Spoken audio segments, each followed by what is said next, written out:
Section 6 of the Aeneid of Virgil. This recording is in the public domain. Book 3, Part 2. The prophet first, with sacrifice, adores the greater gods, their pardon then implores, unbinds the fillet from his holy head. To Phoebus next my trembling steps he led, full of religious doubts and awful dread. Then, with his god possess'd before the shrine, these words proceeded from his mouth divine: "O goddess born, for Heav'n's appointed will With greater auspices of good than ill Foreshows thy voyage, and thy course directs; Thy fates conspire, and Jove himself protects. Of many things some few I shall explain, Teach thee to shun the dangers of the main, And how at length the promis'd shore to gain. The rest the Fates from Helenus conceal, And Juno's angry pow'r forbids to tell. First, then, that happy shore that seems so nigh Will far from your deluded wishes fly. Long tracts of seas divide your hopes from Italy; For you must cruise along Sicilian shores, And stem the currents with your struggling oars. Then round th' Italian coast your navy steer, And after this to Circe's island veer; And, last, before your new foundations rise, Must pass the Stygian lake, and view the nether skies.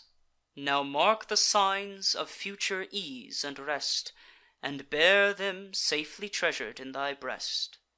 When, in the shady shelter of a wood, And near the margin of a gentle flood, Thou shalt behold a sow upon the ground, With 30 sucking young encompass'd round; The dam and offspring white as falling snow, These on thy city shall their name bestow, And there shall end thy labours and thy woe.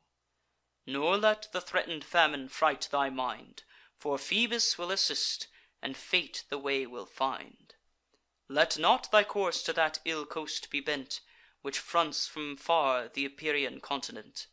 Those parts are all by Grecian foes possess'd; The savage Locrians here the shores infest. There fierce Idomeneus his city builds, And guards with arms the Salentinian fields.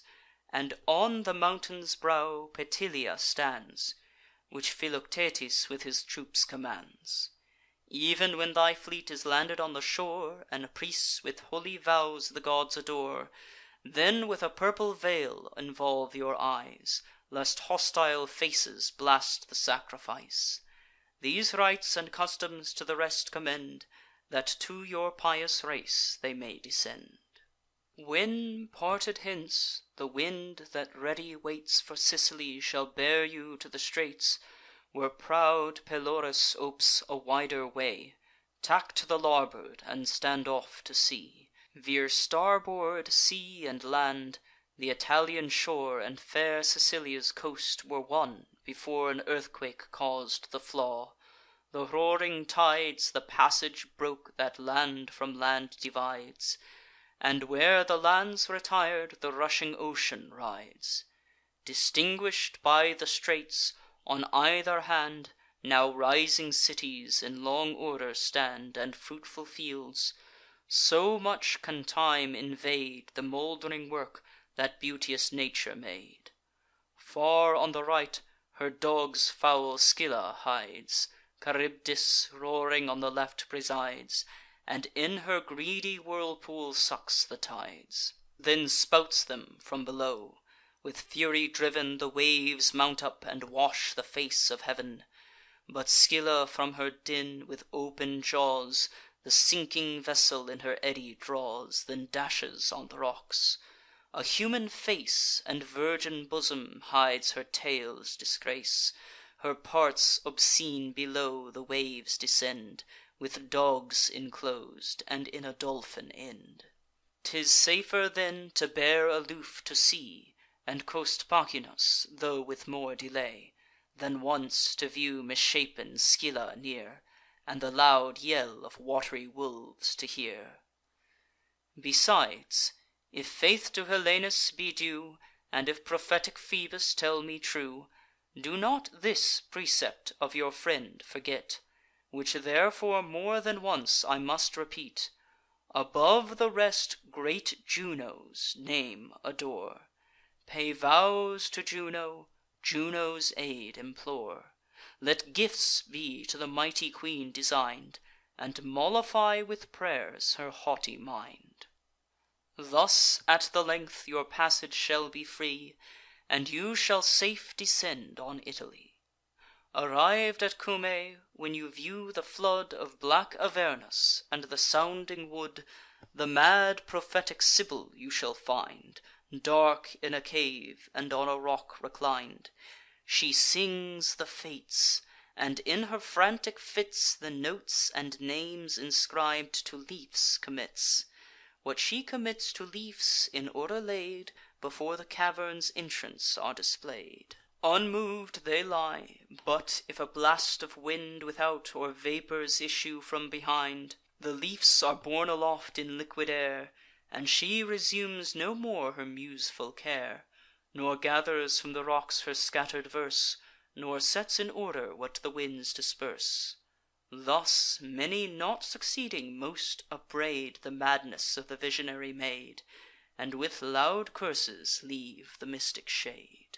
Think it not loss of time a while to stay, Tho' thy companions chide thy long delay; Tho' summon'd the seas, tho' pleasing gales Invite thy course, and stretch thy swelling sails. But beg the sacred priestess to relate With willing words, and not to write thy fate. The fierce Italian people she will show, And all thy wars, and all thy future woe, And what thou mayst avoid, and what must undergo. She shall direct thy course, instruct thy mind, And teach thee how the happy shores to find. This is what Heav'n allows me to relate. Now part in peace, pursue thy better fate, And raise, by strength of arms, the Trojan state. This when the priest with friendly voice declar'd, He gave me licence, and rich gifts prepar'd. Bounteous of treasure, he supplied my want With heavy gold and polish'd elephant.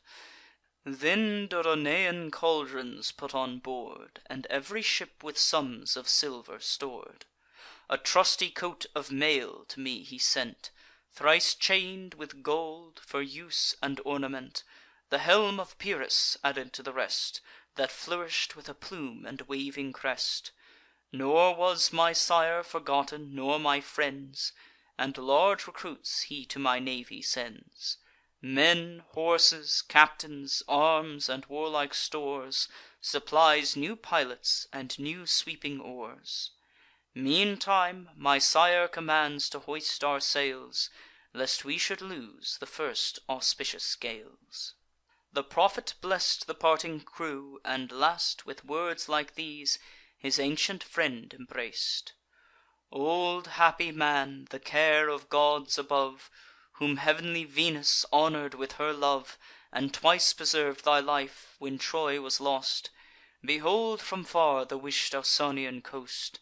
There land; but take a larger compass round, For that before is all forbidden ground.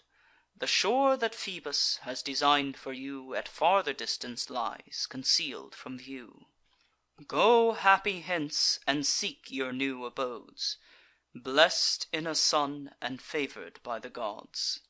For I, with useless words, prolong your stay, When southern gales have summon'd you away."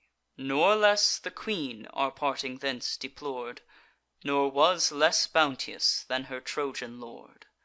A noble present to my son she brought, A robe with flowers on golden tissue wrought, A Phrygian vest, and loads with gifts beside, Of precious texture, and of Asian pride.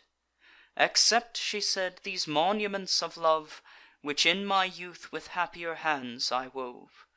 Regard these trifles for the giver's sake; 'Tis the last present Hector's wife can make. Thou call'st my lost Astyanax to mind; In thee his features and his form I find. His eyes so sparkled with a lively flame, Such were his motions, such was all his frame. And had heav'n so pleas'd, his years had been the same. With tears I took my last adieu, and said: "Your fortune, happy pair, already made, Leaves you no farther wish. My diff'rent state, Avoiding one, incurs another fate. To you a quiet seat the gods allow: You have no shores to search, no seas to plow, Nor fields of flying Italy to chase, Deluding visions, and a vain embrace. You see another Simois, and enjoy The labour of your hands; another Troy, With better auspice than her ancient tow'rs, And less obnoxious to the Grecian pow'rs. If e'er the gods, whom I with vows adore, Conduct my steps to Tiber's happy shore; If ever I ascend the Latian throne, And build a city I may call my own, As both of us our birth from Troy derive, So let our kindred lines in concord live, And both in acts of equal friendship strive. Our fortunes, good or bad, shall be the same; The double Troy shall differ but in name, That what we now begin may never end, But long to late posterity descend." Near the Ceraunian rocks our course we bore, The shortest passage to th' Italian shore. Now had the sun withdrawn his radiant light, And hills were hid in dusky shades of night.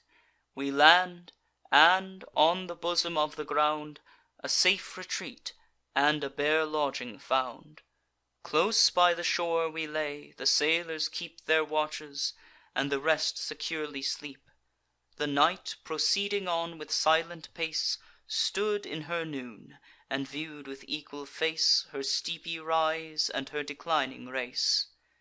Then wakeful Palinurus rose, to spy The face of heav'n, and the nocturnal sky, And listen'd ev'ry breath of air to try; Observes the stars, and notes their sliding course, The Pleiads, Hyads, and their wat'ry force; And both the Bears is careful to behold, And bright Orion, arm'd with burnish'd gold.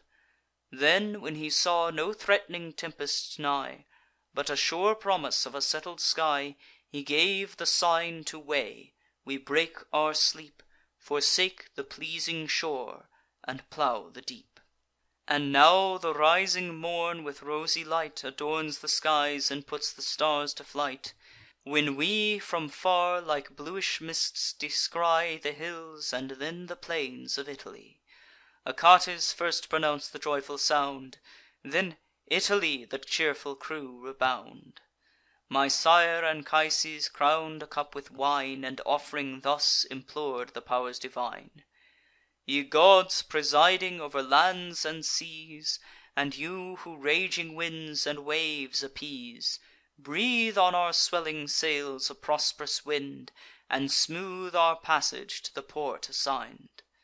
The gentle gales their flagging force renew, And now the happy harbour is in view. Minerva's temple then salutes our sight, Plac'd as a landmark on the mountain's height. We furl our sails, and turn the prows to shore; The curling waters round the galleys roar. The land lies open to the raging east; Then, bending like a bow, with rocks compress'd, Shuts out the storms; the winds and waves complain, And vent their malice on the cliffs in vain. The port lies hid within; on either side Two tow'ring rocks the narrow mouth divide. The temple, which aloft we view'd before, To distance flies, and seems to shun the shore. Scarce landed, the first omens I beheld Were 4 white steeds that cropp'd the flow'ry field. "War, war is threaten'd from this foreign ground," My father cried, "where warlike steeds are found. Yet, since reclaim'd, to chariots they submit, And bend to stubborn yokes, and champ the bit, Peace may succeed to war. Our way we bend To Pallas, and the sacred hill ascend. There, prostrate to the fierce Virago pray, Whose temple was the landmark of our way. Each with the Phrygian mantle veil'd his head, And all commands of Helenus obey'd. and pious rites to Grecian Juno paid. These dues perform'd, we stretch our sails, and stand to sea, forsaking that suspected land. From hence Tarentum's bay appears in view, for Hercules renown'd, if fame be true. Just opposite, Lacinian Juno stands, Caulonian towers, and Scylacaean strands, for shipwrecks fear'd. Mount Aetna thence we spy, known by the smoky flames which cloud the sky. Far off we hear the waves with surly sound invade the rocks their groans rebound. The billows break upon the sounding strand, and roll the rising tide, impure with sand. Then thus Anchises in experience old: "'Tis that Charybdis which the seer foretold, And those the promis'd rocks. Bear off to sea." With haste the frighten'd mariners obey. First Palinurus to the larboard veer'd, Then all the fleet by his example steer'd. To heav'n aloft on ridgy waves we ride, Then down to hell descend, when they divide. And thrice our galleys knock'd the stony ground, And thrice the hollow rocks return'd the sound, And thrice we saw the stars that stood with dews around. The flagging winds forsook us with the sun, And, wearied, on Cyclopian shores we run. The port, capacious and secure from wind, Is to the foot of thund'ring Aetna join'd. By turns a pitchy cloud she rolls on high, By turns hot embers from her entrails fly, And flakes of mounting flames, that lick the sky. Oft from her bowels massy rocks are thrown, And, shiver'd by the force, come piecemeal down. Oft liquid lakes of burning sulphur flow, Fed from the fiery springs that boil below. Enceladus, they say, transfix'd by Jove, With blasted limbs came tumbling from above; And, where he fell, th' avenging father drew This flaming hill, and on his body threw. As often as he turns his weary sides, He shakes the solid isle, and smoke the heavens hides. In shady woods we pass the tedious night, Where bellowing sounds and groans our souls affright, Of which no cause is offer'd to the sight; For not one star was kindled in the sky, Nor could the moon her borrow'd light supply. For misty clouds involv'd the firmament, The stars were muffled, and the moon was pent. Scarce had the rising sun the day reveal'd, Scarce had his heat the pearly dews dispell'd, When from the woods there bolts before our sight, Somewhat betwixt a mortal and a sprite; So thin, so ghastly, meager, and so wan, So bare of flesh, he scarce resembled man. This thing, all tatter'd, seem'd from far to implore Our pious aid, and pointed to the shore. We look behind, then view his shaggy beard; His clothes were tagg'd with thorns, and filth his limbs besmear'd. The rest, in mien, in habit, and in face, Appear'd a Greek, and such indeed he was. He cast on us from far a frightful view, Whom soon for Trojans and for foes he knew. Stood still, and paus'd, then all at once began To stretch his limbs, and trembled as he ran. Soon as approach'd, upon his knees he falls, And thus with tears and sighs for pity calls: "Now, by the pow'rs above, and what we share From nature's common gift, this vital air, O Trojans, take me hence! I beg no more, But bear me far from this unhappy shore. 'Tis true, I am a Greek, and farther own Among your foes besieg'd th' imperial town. For such demerits, if my death be due, No more for this abandon'd life I sue. This only favour let my tears obtain, To throw me headlong in the rapid main. Since nothing more than death my crime demands, I die content, to die by human hands." He said, and on his knees my knees embrac'd. I bade him boldly tell his fortune past, His present state, his lineage, and his name, Th' occasion of his fears, and whence he came. The good Anchises rais'd him with his hand, Who, thus encourag'd, answer'd our demand. From Ithaca, my native soil, I came to Troy, and Achaemenides my name. Me my poor father with Ulysses sent.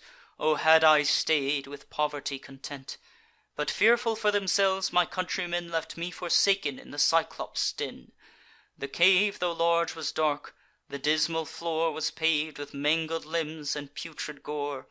Our monstrous host, of more than human size, erects his head, and stares within the skies, Bellowing his voice, and horrid is his hue.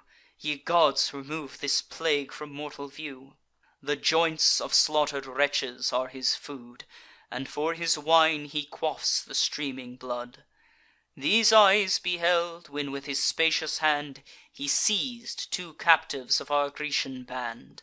Stretch'd on his back, he dash'd against the stones their broken bodies and their crackling bones. With spouting blood the purple pavement swims, while the dire glutton grinds the trembling limbs. Not unreveng'd Ulysses bore their fate, nor thoughtless of his own unhappy state. For, gorg'd with flesh, and drunk with human wine, while fast asleep the giant lay supine, Snoring aloud, and belching from his maw his indigested foam and morsels raw, we pray, we cast the lots, and then surround the monstrous body, stretch'd along the ground. Each, as he could approach him, lends a hand to bore his eyeball with a flaming brand. Beneath his frowning forehead lay his eye, for only one did the vast frame supply. But that a globe so large his front it fill'd, like the sun's disk, or like a Grecian shield. The stroke succeeds, and down the pupil bends. This vengeance follow'd for our slaughter'd friends. But haste, unhappy wretches, haste to fly! Your cables cut, and on your oars rely. Such, and so vast as Polypheme appears, 100 more this hated island bears. Like him, in caves they shut their woolly sheep; like him, their herds on tops of mountains keep; like him, with mighty strides they stalk from steep to steep. And now 3 moons their sharpen'd horns renew, since thus, in woods and wilds obscure from view, I drag my loathsome days with mortal fright, and in deserted caverns lodge by night. Oft from the rocks a dreadful prospect see, Of the huge Cyclops, like a walking tree. From far I hear his thund'ring voice resound, And trampling feet that shake the solid ground. Cornels and savage berries of the wood, And roots and herbs have been my meager food. While all around my longing eyes I cast, I saw your happy ships appear at last. On those I fix'd my hopes, to these I run. 'Tis all I ask, this cruel race to shun. What other death you please, yourselves bestow. Scarce had he said, when on the mountain's brow We saw the giant shepherd stalk before His following flock, and, leading to the shore, A monstrous bulk, deform'd, depriv'd of sight, His staff a trunk of pine, to guide his steps aright. His pond'rous whistle from his neck descends; His woolly care their pensive lord attends. This only solace his hard fortune sends. Soon as he reach'd the shore, and touch'd the waves, From his bor'd eye the gutt'ring blood he laves. He gnash'd his teeth, and groan'd; thro' seas he strides, And scarce the topmost billows touch'd his sides. Seiz'd with a sudden fear, we run to sea, The cables cut, and silent haste away, The well-deserving stranger entertain. Then, buckling to the work, our oars divide the main. The giant hearken'd to the dashing sound; But, when our vessels out of reach he found, He strided onward, and in vain essay'd Th' Ionian deep, and durst no farther wade. With that he roar'd aloud; the dreadful cry Shakes earth, and air, and seas. The billows fly before the bellowing noise to distant Italy, The neighing Aetna trembling all around; The winding caverns echo to the sound. His brother Cyclops hear the yelling roar, And, rushing down the mountains, crowd the shore. We saw their stern distorted looks from far, And one-eyed glance, that vainly threaten'd war. A dreadful council, with their heads on high; The misty clouds about their foreheads fly. not yielding to the tow'ring tree of Jove, or tallest cypress of Diana's grove. New pangs of mortal fear our minds assail; we tug at every oar, and hoist up every sail, and take th' advantage of the friendly gale. Forewarn'd by Helenus, we strive to shun Charybdis' gulf, nor dare to Scylla run. An equal fate on either side appears. We, tacking to the left, are free from fears; for from Pelorus' point the North arose, and drove us back where swift Pantagias flows. His rocky mouth we pass, and make our way By Thapsus and Megara's winding bay. This passage Achaemenides had shown, tracing the course which he before had run. Right o'er against Plemmyrium's wat'ry strand, there lies an isle once call'd th' Ortygian land. Alpheus, as old fame reports, has found From Greece a secret passage under ground, by love to beauteous Arethusa led; and, mingling here, they roll in the same sacred bed. As Helenus enjoin'd, we next adore Diana's name, protectress of the shore. With prosp'rous gales we pass the quiet sounds Of still Elorus, and his fruitful bounds. Then, doubling Cape Pachynus, we survey The rocky shore extended to the sea. The town of Camarine from far we see, And fenny lake, undrain'd by fate's decree. In sight of the Geloan fields we pass, And the large walls where mighty Gela was.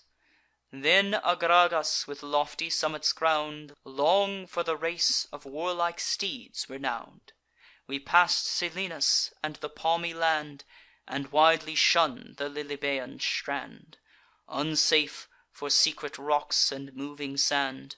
At length on shore the weary fleet arriv'd, Which Drepanum's unhappy port receiv'd. Here, after endless labours, often toss'd By raging storms, and driven on ev'ry coast, My dear, dear father, spent with age, I lost; Ease of my cares, and solace of my pain; Sav'd thro' 1,000 toils, but sav'd in vain. The prophet, who my future woes reveal'd, Yet this the greatest and the worst conceal'd; And dire Celaeno, whose foreboding skill Denounc'd all else, was silent of the ill. This my last labour was: some friendly god From thence convey'd us to your blest abode. Thus to the list'ning queen, the royal guest, His wand'ring course and all his toils express'd; And here concluding, he retir'd to rest. Section 7